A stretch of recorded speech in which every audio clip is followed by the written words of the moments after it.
as I said, this book demonstrates that we are not as different as we like to think that we are. So what I'm going to go over real brief right now is what the attributes are of the good black woman. Since she's not on television, we may not recognize her. Okay. Now, the good black woman has 7 attributes, and then I'm going to explain to you how to utilize those in your day-to-day life. The good black woman has self-discipline, courteousness, cheerfulness, self-respect, intelligence, cleanliness, and love. Now, we've heard that terminology. You know, it's like one of those where they tell you pull yourself up by your own bootstraps. What do that mean? You know, how can I make that functional in my day-to-day life to benefit me as a practice? It sounds like all theory. Where's the practicum? What do I do? The good black woman has self-discipline. That's self-control. Let me make that real for you, sisters. We can start with our mouth. The good black woman can control her mouth. She don't have to say everything that comes up. It's okay if he get the last word sometime. You know, she don't cuss in public.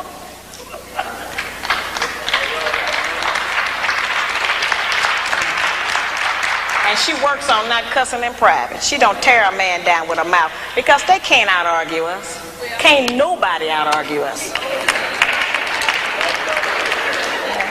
I have charged that we nag our men too much. We keep our men's head tied up so much with our petty grievances about our personal relationship that he don't have time to think and plan for our future.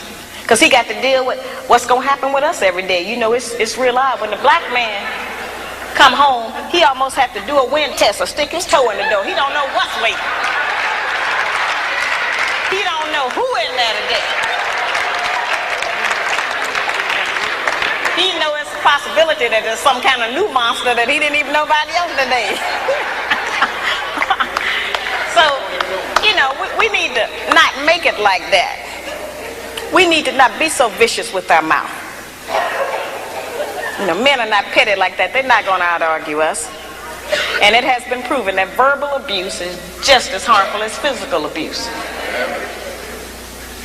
So let's not use our mouth to do that to him.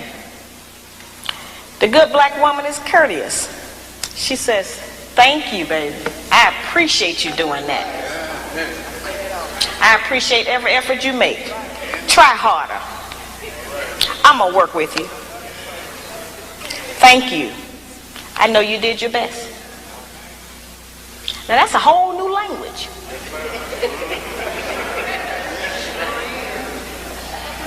But just to say that during the course of the day, every day, with the man that you're trying to be with or want to be with, will make our life easier.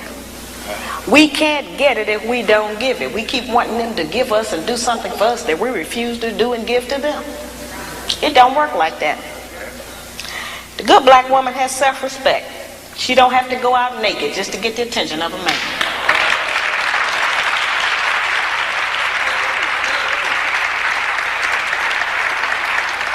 I have sisters all over the country, and they come up to me after the lectures, and they'll be talking to me, and they'll say, well, you know, all he think about is sex. All he think about is my body. I say, why don't you show him something else? And then here's the really good one. They'll come up and they'll have on a weave. They have on false eyelashes, another whole face, false fingernails, and all of that. And then they'll say, but I'm looking for a real man.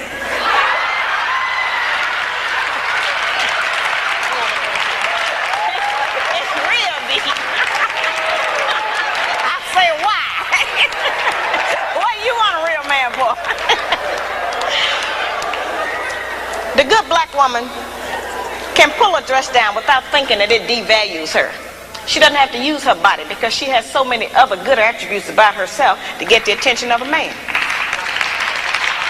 We can take the sisters in a position to take all of the charge and sexual energy out of the black community by just dressing differently. We have the power and control over that. That don't stop you from being beautiful. That don't stop you from getting a man. And it certainly puts things on the right perspective so some other judgments can be made other than physical. It don't take no knowledge, wisdom, and understanding to have a sexual reaction. That's the most base. We spend less time doing that than anything else we do.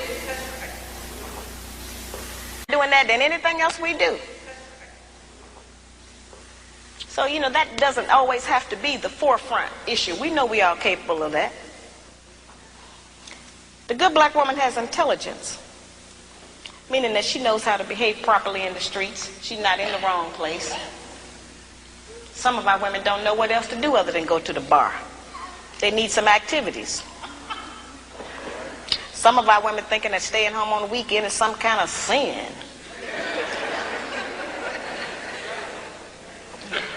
Some of our women think that if they don't have a new outfit to wear every day, that they're going to self-destruct. You know, we have a lot of just that kind of nonsense going. Every time we buy new outfits and clothes or whatever, all we're doing is sending money out of our community. We don't own no clothing stores. If the white man closed the shoe factory, we'd all be here barefooted tonight. We don't own no shoe factories. You know, very base things that we don't own, that we put our money into and demand we have to have them. A lot of times our men look at us and know that he ain't never going to be able to make enough money to give us all of the things we say we want. And don't no man want to be with no woman who he constantly got to deny her the things that she says she wants. That represents failure to him, to have to always, you know, not be able to provide us with what we ask for.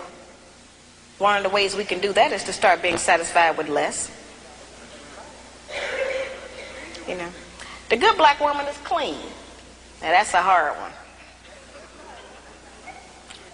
The good black woman try to keep the house clean.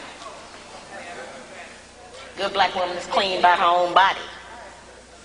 You know, a lot of those things we kind of take for granted, but all of our people don't know about that. There are people who are angry with me because I even described the fact that some of us as sisters don't have the proper personal hygiene, as if that don't exist. We have too much falsehood and pretense going about our condition. Everybody that's dressed up ain't clean. You know, that's just the truth. We have to look at our condition in the light of truth. Stop reacting emotionally and pretending that just because we don't want to deal. One of the most difficult things that I deal with out here is trying to teach our people the difference between an actual fact and an opinion. Our people think that they can accept or reject truth based on how they feel about it. Your feelings don't change the truth. The truth is just going to be there. You can feel any kind of way you want to feel about it.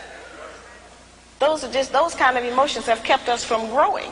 Because anything we don't like, we just reject that and say, well, I don't believe that. That don't mean that it's not the truth. It just makes you a disbeliever. The good black woman practices non-possessive loving. Now, y'all know that's a hard one. Now, envy is wanting what someone else has. And jealousy, of course, is just selfishness. Non-possessive loving is not an easy one for us to practice. And, of course, I have a lot of sisters and some brothers who are in disagreement with me saying that. But the actual fact is that our men are outnumbered about 5 to 1. And nature is going to require that the men take responsibility for more than one woman and her children. Most of our men have children by more than one woman anyway. So I don't know why that was such a surprise, allegedly, when I said that. The black man has not been waiting on me to tell him he could have more than one woman. You know, I'm in agreement with the rest of y'all. I don't think he should do that, but I feel like you did. There are some things perhaps about the nature of our man that we have been given some definitions about that are not true. There are some things he can do that we call him a dog. We do not have the same capabilities as a man. I am not talking about fornication and adultery. That's something else. I'm talking about actual responsibility of fatherhood and husbandhood of another family. That's quite different from fornication and adultery. We don't have the same capabilities of them.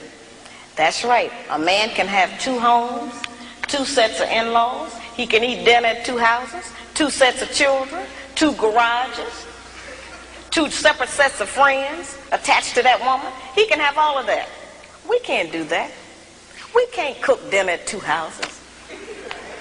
We can't sleep with one man 4 nights a week and another one 3. Ain't no man gonna agree with that. We can't have 1 set of children we leave in one place and go and stay in another place and take care of another set. It doesn't work for us. Now that does not mean that we can't have sex with more than 1 man. That's not what I'm talking about. I'm talking about just taking responsibility for your children. Now certainly every man can't take financial responsibility for all of his children. He can do something.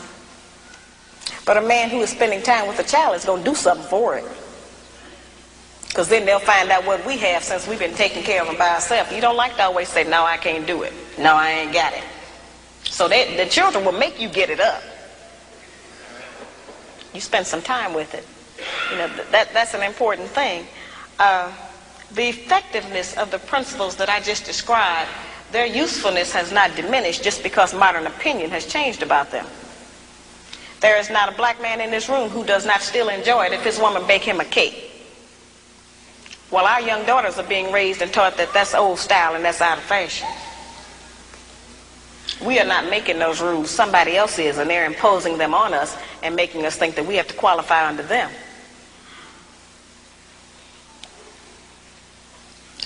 I tell the brothers, just like I tell the sisters, if you have a woman that you've been working with for months or years, and you can't get that woman to get in agreement with your program, then get rid of her and get another one. And I tell the sisters the same thing. If you're with a man you can't agree with, don't make his life miserable. Get with a man you can agree with. But we spend too much time living in hell with each other.